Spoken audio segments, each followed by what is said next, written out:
നാളെ നിർത്തുക നാടകം. അതാണ് യൂണിവേഴ്സിറ്റി പോയി കളിക്കും. കലോത്സവത്തിൽ പോയി കളിക്കും നാടകം.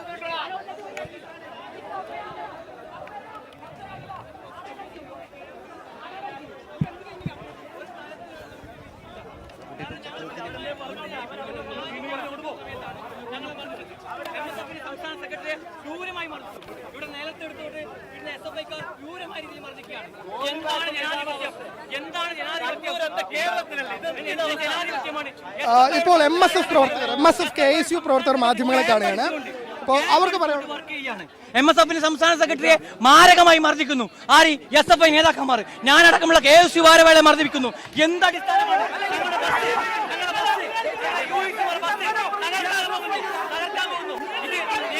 വലിയ സംഘർഷമാണ് ദിബീഷ് നടക്കുന്നത്. അതായത് MSF പ്രവർത്തകർക്ക് നല്ല മർദ്ദനം കേൾക്കുന്നുണ്ട് SFI പ്രവർത്തകരുടെ ഭാഗത്തു നിന്നും. ഒന്നാമത്തെ കാര്യം, MSFും SFI തമ്മിലാണ് സംഘർഷം. അതിൽ SFIയുടെ ആളുകളാണ് കൂടുതലായിട്ടുള്ളത്. MSFന്റെ കാസർഗോഡ് നിന്നും ഈ ഇലക്ഷന് തെരഞ്ഞെടുപ്പിൽ മത്സരിക്കാനായി എത്തിയ ആളുകളൊക്കെയാണുള്ളത്. അപ്പോൾ വലിയ സംഘർഷം നടക്കുന്നുണ്ട്.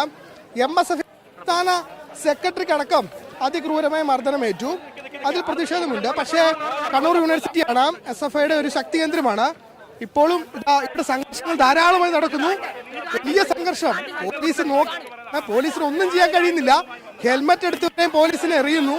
പോലീസിന് ഒന്നും ചെയ്യാൻ കഴിയാത്ത നോക്കി നിൽക്കുന്ന പോലീസിനെയാണ് നമുക്ക് കാണാൻ കഴിയുന്നത്. ആ രീതിയിൽ വലിയ സംഘർഷം തന്നെ ഈ മേഖലയിൽ ഇപ്പോൾ